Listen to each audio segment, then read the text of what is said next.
दिवंगत उपमुख्यमंत्री अजितदादा पवार यांच्या जयंतीनिमित्त जुने भामपूर ग्रामपंचायत कार्यालयात अभिवादन सभेचे आयोजन करण्यात आले। भावपूर्ण वातावरणात पार पडलेल्या कार्यक्रमात त्यांच्या प्रतिमेला पुष्पहार अर्पण करून उपस्थित मान्यवरांनी विनम्र अभिवादन केले। त्यांच्या कार्याचा, नेतृत्वाचा आणि राज्याच्या सर्वांगीण विकासासाठी दिलेल्या योगदानाचा यावेळी गौरवपूर्ण उल्लेख करण्यात आला। या अभिवादन सभेला ग्रामपंचायतीचे सरपंच, उपसरपंच, ग्रामपंचायत सदस्य, गावातील विविध संस्थांचे पदाधिकारी, सामाजिक कार्यकर्ते, ज्येष्ठ नागरिक, युवक, ग्रामस्थ मोठ्या संख्येने उपस्थित होते।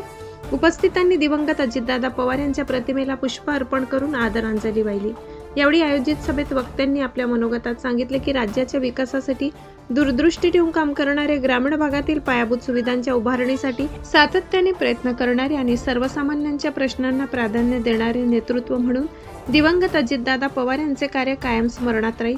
विकासाभिमुख विचार, जनतेशी असलेली नाळ आणि प्रशासनातील प्रभावी कामकाज, त्यामुळे त्यांनी जनमानसात वेगळी ओळख निर्माण केली होती।